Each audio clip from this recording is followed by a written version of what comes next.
Wafdiyo kale oo wanaagsan ayay dhex maquuranayaan dalalka Turkiga iyo Bakistan. Waxay mar kale xusayaan muhiimadda xiriirkooda diblomaasiyadeed ee 75 sano jirsaday.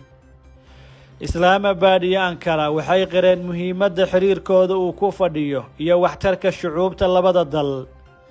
Hogaamiyaha waddanka Turkiga Rajab Tayyip Erdogan ayaa qasriga madaxtooyada Ankara ku soo dhaweeyay wafdi culus oo ka socda Jamhuuriyadda Islaamiga ee Bakistan oo uu hogaaminayay ra'iisul wasaaraha dhawaan galka ah.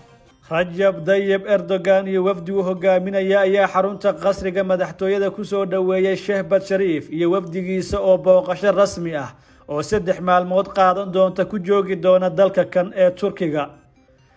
Madaxda ayaa lagu wadaa in ay ka hor kulanka ergada ay yeeshaan wada hadallo foolka fool ah waxaana xigi doona munaasabad weyn oo ay heshiisyo ku kala saxiixan doonaan iyo shir jaraa'id oo ay si wadajir u qaban doonaan mas'uuliyiinta labada qaran. kasoo qaybgalayaasha xafladda waxaa ka mid ah wasiirka arrimaha dibadda ee Turkiga, wasiirka maaliyadda, wasiirka ganacsiga, wasiirka difaaca qaranka, wasiirka beeraha iyo dhirta iyo mas'uuliyiin kale. Martii horeysay ra'iisul wasaaraha Bakistan ayaa booqday qabriga Mustafa Kemal Atatürk oo ahaa aasaasiyay Jamhuuriyadda Turkiga waxaana uu wax dhigay qabrigiisa isagoo abaalmarin u siinaya Atatürk. Sharif wuxuu ku qoray buugga booqdayaasha Mustafa Kemal Atatürk wuxuu wali dhiirigelin u yahay Turkiga oo kaliya ma aha ee dhammaan dadka xorriyadda jecel. Hogaamiyaha waddanka Turkiga Rajab Tayyip Erdogan ayaa degalkiisa gaarka ee Facebook waxa uu ku soo qoray qoraal u qornaa sida tan: sanad guurada 75aad ee xiriirka diblomaasiyadeed waxaan dalkeena ku martigelinay ra'iisul wasaaraha Jamhuuriyadda Islaamiga ee Bakistan walaalkay qaaliga ah mudane Shehbaz Sharif. waxaan diyaar u nahay inaan sii xoojino xiriirka Turkiga iyo Bakistan oo leh taariikhda saaxiibtinimada iyo karti muuqata oo labada dal ah. annagoo hiigsanayna inaan ganacsiga iyaga gaarsiino 5 bilyan markii ugu horeysay tan iyo 2011.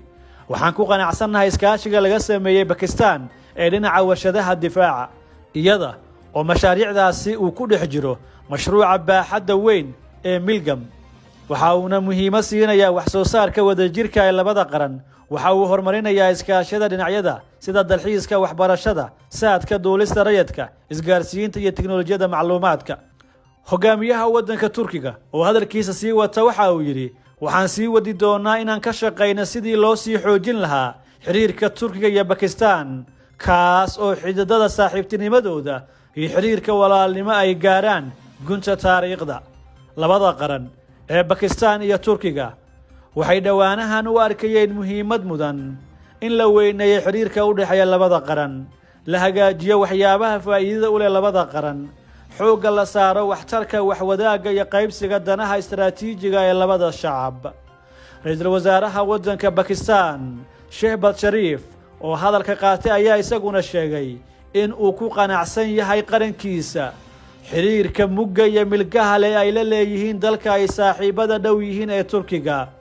marna shucuubtayada labada dal dhayal uma arag xiriirkanaga heerka uu gaarsiisan yahay. Bakistan goori ayaan walba way ka go'an tahay sare u qaadida gaaritaanka bar muhiimadiisu ay tahay qaramo wada jira, qulubta ka midaysan, leh taariikh midaysan iyo in ay salka u dhigaan diblomaasiyad dabacsan oo dareenadooda taakuleeya.